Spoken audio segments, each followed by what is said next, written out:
Hello बच्चों, आज हम आपको कक्षा 12 का बोर्ड पेपर सॉल्व करवाएंगे। इसमें से आपको काफ़ी क्वेश्चन मिलेंगे। आप देखिए, इसमें पहले जो आपके क्वेश्चन आएंगे विकल्प के आएंगे एक एक नंबर के।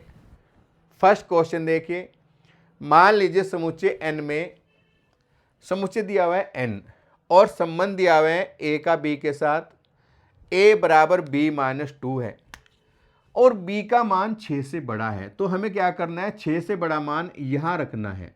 तो 6 से बड़ा अगर मैं 7 इसमें रखता हूँ तो देखिए a बराबर 7 माइनस के 2 तो 5 आता है, तो 5 7, तो 5 7 तो इसमें है नहीं। फिर हम एक और बढ़ा देते हैं, 8 रखते हैं, तो 8 माइनस के 2 तो ये हो जाएगा 6। तो दूसरा है 6 और 8। तो यहाँ पर देखिए 6 और 8 आपका सी पार्ट है, तो ये इसका विकल्प हो जाएगा। अब हम बात करें इसके सेकंड पार्ट की। सेकंड पार्ट पर आ जाइए। Sine π/3 minus sine inverse -1/2।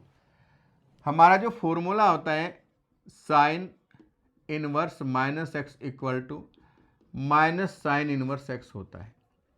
तो पहले तो हम इसको अप्लाई करेंगे। देखो यहाँ पर साइन π/3 और माइनस माइनस हो गया प्लस साइन इनवर्स 1/2। अब जो 1/2 है वो साइन में वैल्यू किसकी है ये आपको देखना है, वो 30 की वैल्यू होती है। तो साइन π/3 और π/6 दोनों को ऐड करें, 30 और 60 90 हो जाएगा, यानी साइन π/2। साइन 90 की वैल्यू 1 होती है। आप देखो 1 कौन सा है आंसर इसमें, ये आ गया आपका डी पार्ट। अब थर्ड पार्ट पर आइए। दो सारणिक हैं और दोनों बराबर हैं। तो सारणिक को जब हल करते हैं, इसकी गुणा करेंगे इधर और इसकी गुणा करेंगे इधर, इसकी इधर और इसकी इधर, दोनों को देखो बराबर करेंगे। x की x में गुणा करें तो ये हो जाएगा आपका x²।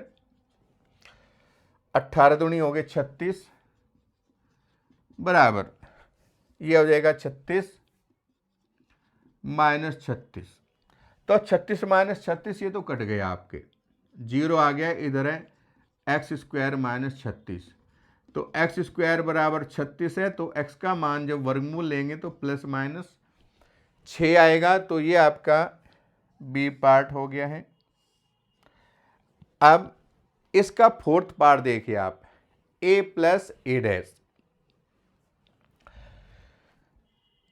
a का मान कोस एल्फा है माइनस साइन अल्फा और साइन अल्फा कोस एल्फा है। अब a डैश में कर दूं तो a डैश में क्या करना है, पंक्ति की स्तंभ, स्तंभ की पंक्ति बनाएंगे। तो ये हुआ आपका कोस एल्फा साइन अल्फा और माइनस साइन अल्फा और कोस एल्फा। हमें इसमें करना है a प्लस a डैश करना है। तो a plus a dash equal to i दिया हुआ है, दोनों को हम प्लस करेंगे। तो देखो यहाँ पर जब ऐड करूँगा मैं कोस एल्फा और कोस एल्फा, ये आपका 2 कोस एल्फा होगा।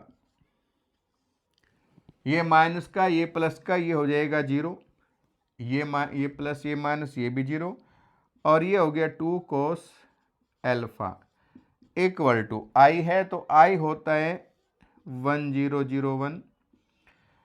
अब दो अवयव अगर बराबर हों आपके तो उसके संगत अवयव समान होते हैं, यानी 2 कोस एल्फा बराबर 1 हो जाएगा। 2 कोस एल्फा बराबर 1 यानी कोस एल्फा का मान 1/2। अब आपको देखना है कि कोस एल्फा 1/2 है, तो 1/2 किसका मान होता है, 60 का होता है। ये आपका कोस 60 यानी कोस π/3 होगा। π/3 देखो यहाँ पर ये बी पार्ट इसका आ गया है। अब इसमें 5 क्वेश्चन देखेंगे हम। y equal to sine inverse 1 minus x² upon 1 plus x² दिया हुआ है इसमें। तो यहाँ देखिए इसमें हम मानेंगे x बराबर टेन थीटा हमने मान लिया। अब देखिए y equal to sine inverse 1 minus 10 square theta upon 1 plus 10 square theta. अब ये जो फॉर्मूला है आपका, ये हुआ साइन कोस 2 थीटा का।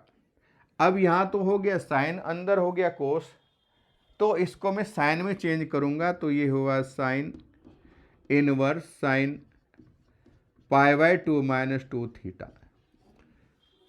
Sign 90 minus theta equal to cos theta होता है, तो ये हो गया आपका pi by 2 minus 2 theta.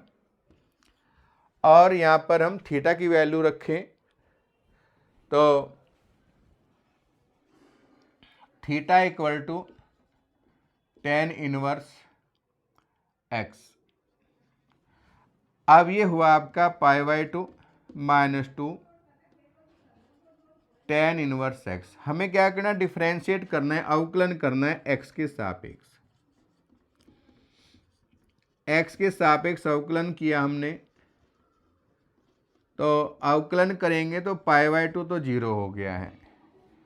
2 tan inverse का होता है 1/1 प्लस एक्स स्क्वायर, तो उत्तर आ गया -2/1 प्लस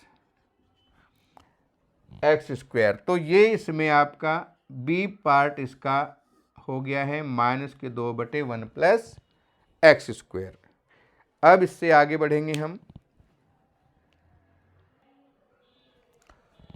आप देखिए छठा प्रश्न, एक वृत्त की त्रिज्या दे रखी है r बराबर 6 सेंटीमीटर है, तो r के सापेक्ष क्षेत्रफल में परिवर्तन की दर निकालनी है। अब वृत्त का जो क्षेत्रफल होता है, वृत्त का क्षेत्रफल a बराबर पाई r स्क्वायर। r के सापेक्ष परिवर्तन करना है तो r के सापेक्ष अवकलन करें, r के सापेक्ष अवकलन, अवकलन किया तो dA/dr 2 पाई r हो गया। r का मान हमारा दिया हुआ 6, तो ये हो जाएगा 2 पाई गुणा 6, 6 दूनी 12 पाई हो जाएगा। तो 12 पाई आपका ये हो गया है। अब इसमें 7वां प्रश्न देखो, log x दिया हुआ है, log x, साथ में देखो log x, इसका इंटीग्रेशन करेंगे, गुणा में 1 मान लें हम। 1 इसलिए माना है क्योंकि log का अवकलन तो होता है, समाकलन नहीं होता। और आइलेट के अनुसार करेंगे। आइलेट का मतलब है कि भाई ILATE, ऐसे ILATE। अब ये तो हो गया लॉगरिथम, ये नंबर 2 पर है, और ये अलजेब्रिक हो गया तीसरे पर है। तो पहले कौन सा, ये मानेंगे दूसरा, यानी ये फर्स्ट और ये सेकंड हम मानेंगे। पहला फलन जो का त्यों समाकलन वाले सूत्र से, दूसरे का करेंगे समाकलन, तो एक का हो गया x, पहले का करेंगे अवकलन तो 1/x, दूसरे का करेंगे समाकलन तो x dx। ये कट गया तो x log x हो गया, ये बचा 1 का हो जाएगा x plus c, x log x। तो ये हो गया आपका, x कॉमन ले लो तो log x -1 प्लस c, तो ये आपका ये पार्ट हो गया है c। अब इससे अगला प्रश्न देखो भाई, अवकल समीकरण की हमें घात बतानी है। घात कोटि और घात होती हैं, लेकिन यहाँ केवल घात पूछी है। अब घात तो इसकी यहाँ 3 हो जाती, लेकिन यहाँ पर अवकलन उपस्थित है तो घात अपरिभाषित हो जाएगी, परिभाषित नहीं होगी घात, ठीक है ना। अब इसमें नेक्स्ट क्वेश्चन देखो, मान लीजिए कि 2 सदिशें ए और बी इस प्रकार हैं कि, देखो यहाँ पर कर देता हूँ मैं इसको, ए का मापांक 3 दिया हुआ है और बी का दिया हुआ है हमें √2/3। ए क्रॉस बी मात्रक सदिश है, इसका परिमाण हो गया है 1, इसका परिमाण 1 है। अब दोनों के बीच का कोण हमें निकालना है, तो हमें साइन वाला सूत्र लगाना पड़ेगा, क्योंकि साइन थीटा बराबर होता है ए क्रॉस बी बटे ए का परिमाण और बी का परिमाण, 1/3 गुणा 2/3, ये तो कैंसिल हो जाएगा, 1/√3 और 2, ये होता है साइन π/4। थीटा का मान 45 आ गया भाई, π/4 हो गया।